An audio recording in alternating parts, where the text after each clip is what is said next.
네, 요즘 뭐 마용성, 수용성 이런 말들이 많이 들리죠. 수용성 얘기를 오늘 좀 해보겠습니다. 경기도 수원, 용인, 성남 지역의 집값이 최근 급등을 해서 정부가 규제를 검토했는데 좀 더 집값 흐름을 보겠다는 그런 입장으로 좀 바뀐 부분이 있는데요. 정철진 경제평론가와 오늘 또 함께하겠습니다. 어서 오세요. 네, 안녕하십니까. 네, 지금 말씀드린 그 수용성. 수원, 용인, 성남 지역의 집값이 뭐 심상치가 않아서 정부가 좀 규제를 하겠다. 또 구체적으로 방안도 나온 게 있었고요. 네. 이번 주 초에 발표가 된다고 했는데 좀 지켜보겠다. 속도 조절을 하는 모습이에요. 네, 그렇습니다. 어떻게 보십니까? 조금 의아하기도 하고요. 네. 이렇게 된다면 국민들도 그동안 이어져 왔던 이 정부의 부동산 규제 정책에 조금 의구심을 가질 수밖에 없는데요. 내용은 이렇습니다. 지금 이제 수용성 말씀하셨는데 수원, 용인, 성남 같은 경우에는 성남시에서 분당구를 뺀 이제 나머지 지역들인데 12, 16 지난해 12, 16 대책 이후에 집값 상승률이 정말 엄청나거든요. 수원 같은 경우에는 12월 16일 이후에 상승률이 지금 7%가 평균적으로 넘는 이런 상황이어서 실은 지난 주말에 이 수용성 지역에 대한 추가 규제를 발표까지, 왜냐하면 국토부는 어느 정도 준비를 해놨으니까 네. 있었는데 결과적으로는 무산이 됐습니다. 그리고 나서 지금 취재 기자들이 취재를 해본 결과 이 현재 청와대하고 정부는 수용성 규제를 좀 하고 싶은데 당에서, 즉 여당에서 조금 난색을 표했다라는 이제 후일담들이 나오고 있어요. 그 이유는 뭐냐?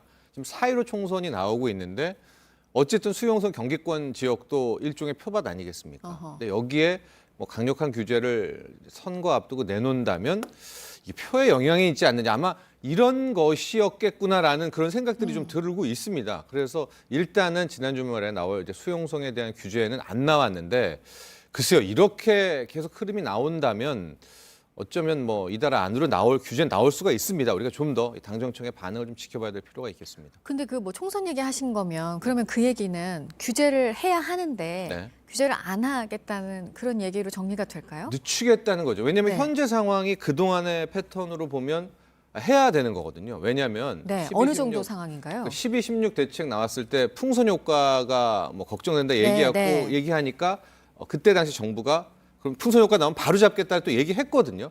근데 수원 같은 경우를 좀 보면 앞서도 얘기했지만 12, 16 대책 이후에 뭐 7% 넘게 올랐었고 문제는 지금 수도권에서 나온 뭐 수용성이라든가 또 오동평이라고 있죠. 오산, 동탄, 평택 이런 오동평. 네, 오동평도 있고요. 이런 지역이 가격뿐만이 아니라 거래가 실렸다는 데 좀 더 큰 우리의 그 초점이 있는 거예요. 지금 12, 16 이후에 서울만 보면은 거의 반토막 밑으로 떨어졌습니다. 그러니까 보통 10,000건 이상이 됐었거든요, 서울은. 근데 지금 한 4,000건.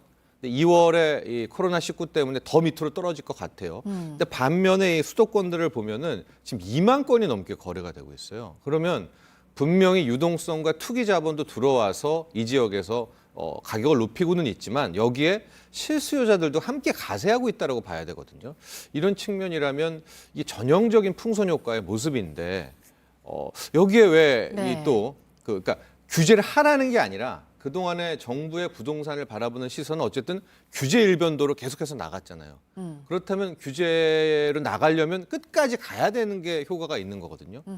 근데 지금 약간 머뭇거리고 있는 모습이 네. 그 이유에 대해서는 좀 많은 궁금증이 나오고 있습니다. 그럼 그거는 맞는 건가요? 그러니까 어느 지역을 누르기 위해서 누르면 수요는 있으면 한 곳을 누르면 퍼져가는 거는 좀 예상할 수 있는 부분이니까 그럼 풍선 효과가 있으면 그곳을 또 따로 잡겠다. 그럼 이쪽에 풍선 효과가 있으면 또 그곳을 잡겠다. 이건 맞는 겁니까?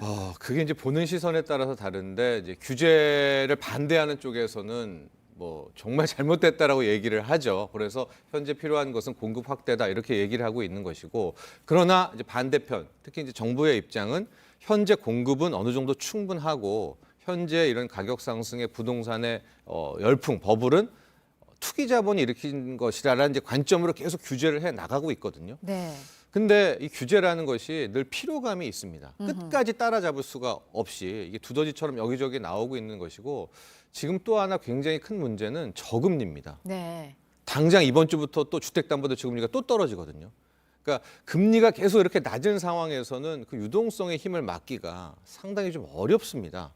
그런데 그나마 규제로 계속 갔으면 가야 되는데 좀 멈추니까 이 수용성 지금 그 밑으로도 내려오고 있거든요. 앞서 네. 말한 것처럼 뭐 오동평이라든가 지금 구강화라고 해서 구리, 광명, 화성까지 뭐 계속 들썩들썩 되고 있어서 지금 현재 상황은 이런 돈의 힘 그리고 뭐 신분당선, 신안산선 이런 개발 재료 특히 그다음에 총선 이런 것들이 복합적으로 작용하고 있는 것이 아닌가 보고 있습니다. 네. 그 풍선 효과를 잡겠다. 특히 수용성 이 지역에 대해서 어떤 규제가 구체적으로 나올 것이다라는 얘기가 나온 이후에 조금 뭐 변화가 있어서 그 변화를 보면 좀 더 집값 추이를 봐도 되겠다는 게 이제 지금 정부 입장인데 그래서 속도 조절을 하겠다는 게 좀 네. 변화가 있긴 있었습니까? 뭔가 규제가 나올 것이라는 그 카드가 제시가 되니까요. 그렇지는 않은 것 같습니다. 네. 아직까지는. 근데 규제가 나올 수 있는 것들이 뭐 있냐? 지금 뭐 조정 안 돼 있는 것들은 조정지구로 지정을 하고요. 네. 조정지역은 뭐 투기지구, 투기과열지구, 뭐 투기과열지구까지 하게 될 텐데 투기과열지구라고 해도 글쎄, 그러니까 현재 15억 이상 대출 금지 이런 초강력한 규제에 적응이 되어 있잖아요. 네. 그러면은 그 다음에 나올 규제는 항상 우리가 그렇듯이 그런 강력한 규제에 준하거나 더 세야 되는 규제가 나올 때 효과가 있는 건데 지금 상황에서 뭐 조정 지역을 지정한다든가 뭐 투기 과열지구를 지정한다든가 아마 시장을 누르려면 그거보다는 더 강력한 게 나와야 되지 않을까 이렇게 보고 있습니다. 네.